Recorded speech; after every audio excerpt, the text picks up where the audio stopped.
We have the coach here, and he's ready for your questions. We'll start right here in the front row. Hi, Coach. Hi. AP Stedham, AP and Kelly, as we see at syndicated radio. Coach, you're trying to move the program forward this year. What are some things you need to do, let's say offensively, defensively, special teams, to get those W's in the conference? We got to play better football. Let's start there. No, I mean, I think we've made a lot of changes internally, starting with, the change in strength coach, which has better positioned us to take some ground physically, and to look like the rest of our league. That's really exciting. Our players draw confidence from that too. And so they can sense a difference, and there's a different synergy in our building because of the work they're putting in and the results they're seeing that way. As far as, what we need to do, offense, defense, special teams, I think we performed in our special teams unit at a high level, that we've positioned ourselves well in that way. Offensively and defensively, it's about playing more complementary. And offensively, we had a run of turnovers in the middle of our season in a 3-game stretch, starting with UNLV. We turned the ball over 10 times. 4 of those went back for touchdowns. I think another 3 set up possession inside the 15. And so that's not going to be a formula for us to be successful. So offensively protecting the ball, establishing a run game. Again, we went from 19th in the country in 2022 to 97th, I think, in 23 in time of possession. That's not a recipe for success. So reclaiming that ground in the run game, and then obviously finishing with touchdowns in the red zone be important. Defensively, it's eliminating explosive plays. We gave up too many of those a year ago. And in our third down performance, we got to get the ball back to our offense. Thought we did a decent job attacking the ball last year and generating some turnovers. That's always going to be a focus for an elite defense, and so that's something we want to do well also. Right side, second row. Jesse Doherty from the Washington Post. Clark, in the NIL era, when you get a verbal commitment from a high schooler, how much do you have to keep recruiting that player because of how much is going on? And is it really different from maybe 4 or 5 years ago before the NIL era began? I don't know that. The NIL era has changed the nature of verbal commitments. I think we've been experiencing this for some time now, where you want to shepherd those relationships all the way to the finish line. Certainly, you have situations where someone may get offered a better deal or a better package. I think you got to pay attention to those things. But we've been on high alert in the recruiting space for probably close to a decade, if not more. And so I think we just take the same approach with just a little more awareness of what has become legal, and that's again the transaction that's involved in recruiting now.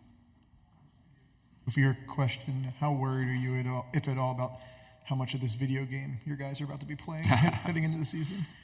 Well, I know 3 of them that aren't going to get to it until later, which is a good thing because they're here with me. If it were me, I'd be playing that game. So they're going to play it, and I think we gotta make sure. And listen, we message this all the time. It's there's always sacrifice in what we do, which includes that there's a time where we have to turn it off and go to bed and get up the next morning and get ready to go to work. What I know is the work that they're going to meet in that weight room is going to demand a lot of them, and so if they're not ready, we will know. I do want them to enjoy it, though, because, I know I would be. And, I on a side note, just let's celebrate the return of this game. It's a great thing. And so it's another way for fans to connect with our sport. And, for all these guys, back in my day, I think I was VU, whatever it would be, FB number 29, and then you'd have to update all the names and stuff. And if you're me, you start to hit those speed rankings up to 99, and they don't have to do that. They may have to change their rankings, but their names will be on there. What a sign of progress for our sport. And so again, that's fun. I want them to have fun with it. That doesn't excuse them from the work we have to do, which is going to be really important. Right side. Clark, Jordan Hill with Dogs 24/7. We're getting to know London Humphreys over at Georgia. What did you guys see from him when he was a high school recruit, and what did he bring to y'all's offense last year? Oh, I got a ton of respect for London and his family, and super excited for him, and he's a great person, and he's got a great future ahead of him. We saw those things in the early stages of a high school player that has been a track athlete and a track star who's learning how to play the game. I felt like he developed well for us through the fall and had success, and had enough success that he chose to go somewhere else. But, we wish him well, but that's as far as I'll comment on that. Thanks. Left side on the aisle, please. Tyler Shaw with KBTX in College Station. Clark, the past couple seasons, you've gone in saying that your goal was to get to competing for championships. Do you feel like that is still attainable? And how critical do you feel like this year is for the future of Vanderbilt? I think I'm misunderstood a lot because I don't think it's always contextualized in the way that I see it. This is a journey, and everything that we experience, I believe, is meant for us. And that doesn't mean that, there aren't days where you feel a million miles away from the finish line. That's life, and that's building anything. And I think everyone relates to that, and everyone experiences that. The point for me is that our North Star, our aiming point is winning. It's sustaining winning, and it's competing for championships. So that everything we meet now only defines us as we are and not as we will be, will actually be defined by the choices we make through our experience. And so for me, for example, last year was frustrating and disappointing and painful, but it's not an indictment of what our program's capable of. It's a picture of where we are, and success is a lag effect. So what's important is we take that knowledge and we redirect it in decisions that move us forward towards our goal. And again, the goal is to win. Left side, third row. Michael Cobble, WBRZ TV in Baton Rouge. Who's a player on offense and one on defense that we're not talking about but should be? Well, I don't answer these questions well because I would end up talking about 20 guys. I think we have a group of guys that are working really hard to improve our program, and I think with the addition of the transfers, you've added competition, and with competition, as the saying goes, iron sharpens iron. So you're seeing players that are returning that maybe haven't yet had the careers that they set out to have. You see them now fighting for what they want, and this progress for each individual in the program is going to lead to a lot of guys, I think, having years that maybe we didn't anticipate, but that are going to be fun to experience and watch and to celebrate alongside them. There's two ways to improve the players on the field. One is you develop, the other is you acquire, and we've done both. And so I'm excited to give room for the guys that return that maybe haven't had that impact yet to have a breakout season. And I'm excited for the guys that we added that wanted to come and be a part of our build and be a part of our program and compete in the SEC, to take that stage and to optimize it and to have fun, playing football at the highest possible level. Front row, on the left. Coach, what attracted you to Nate Johnson, and what are his chances this season to contribute heavily? Well, Nate is a quarterback that has tons of physical gifts. He's got documented speed. I may mess this up, but I think he ran like a 10-300 meter. If I'm wrong, I'm wrong, but I believe it's that. He is he's smart. He's got arm talent, and I've seen him perform in big stages at a high level. All those things are appealing. He'll compete for the starting job just like the rest of the guys will. And what I need from him is to continue to grow and continue to get better. But it's been fun to watch him out there. It's been fun to watch him find progress and find his footing in the system. And obviously, I expect he and Diego to go at it, and Blaze and Drew Dickey and the freshmen we've added. It'll be a fun competition. But I want to put a lot of pressure on Tim to put the best 11 on the field and to maximize the product we put out there. And I know Tim's excited to have all these guys as available options for him to field a great offense. On the aisle, on the right. Hey, Coach, Bruce Marshall at WHBQ Memphis. I want to go back to Coach Kill for a second because I've been a big fan of his for years too. But I swore after last season he was retired for good, and then it seemed like he was. And then I hear that he, lined up with you, and I thought, wow, what a hire. I mean, how did you have to convince him out of being retired, or how did that all come about? Well, I have a ton of respect for Jerry also, and I think as a young coach, I followed his career, and I kind of aspired to do some of the things that he's done, to build programs in places where it has been challenging. And I've gotten to know him a little bit in passing, but always paid attention to what he was doing. When I interviewed Tim Beck and made the decision to hire him as offensive coordinator, I knew it was a possibility that Coach Kill was going to retire from being a head coach.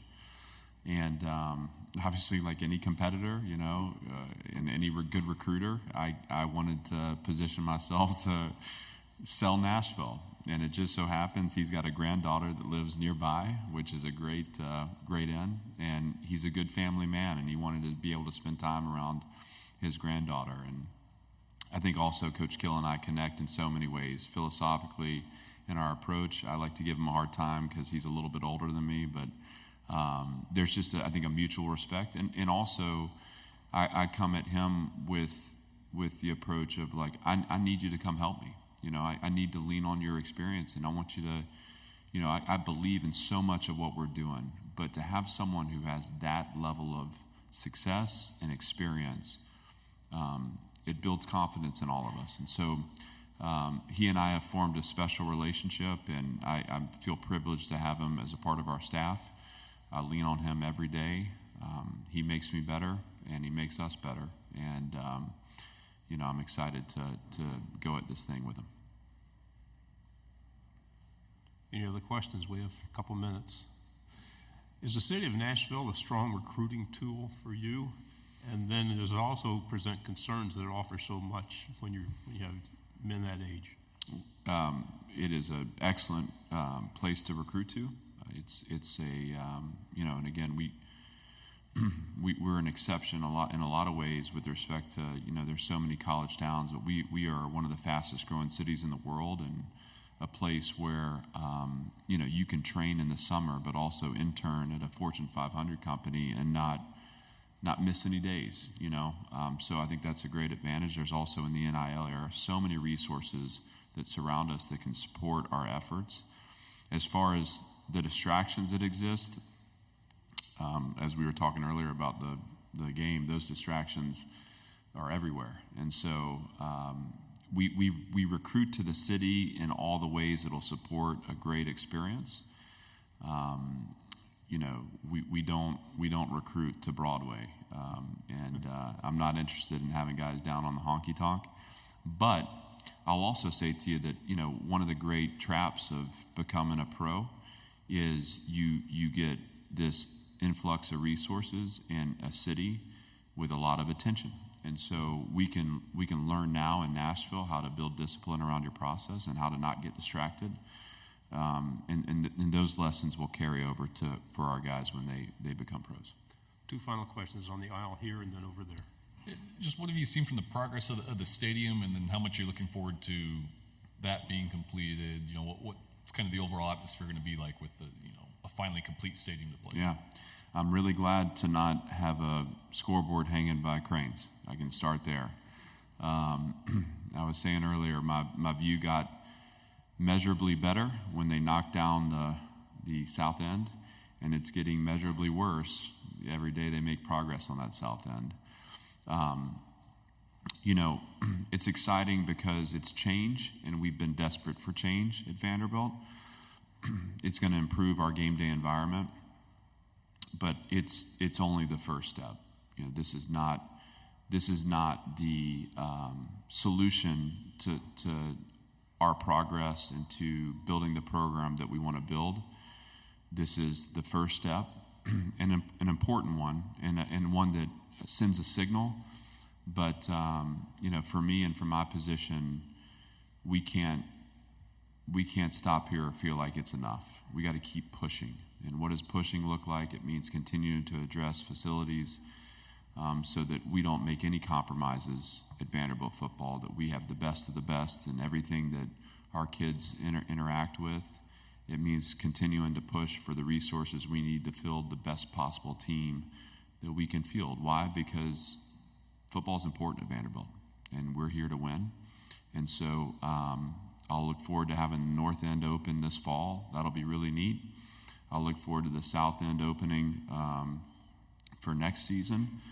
And I'll look forward to all the things that come after this as we continue to build this program that signal the advancement and signal the desire to compete at the highest possible level. Final question. Hey, Coach, Bruce from Memphis again. Real quick, just piggybacking on his stadium question, and just curious for me, that's an incredibly valuable piece of real estate that stadium sits on, you know, with all that's going on in Nashville around there.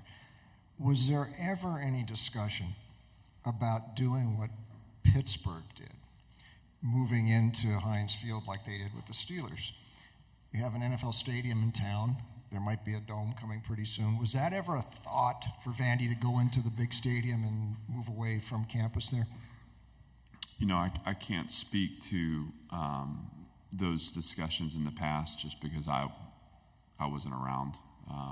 And none of those conversations have taken place since I've been at Vanderbilt. What I will tell you is I would be, I'd be vehemently opposed to that, because to me there's something about playing on campus that is sacred to college football. And the fact that our stadium's right across the street from our facility is a really neat thing. And so I'm glad that we have our home there. I'm excited for that home to get dressed up. I think we all are. It's long overdue. And now I'm interested in where we continue to make those changes to continue to support this program to compete and win at the highest level. Thank you, Coach. Always a pleasure having you in here. Thanks.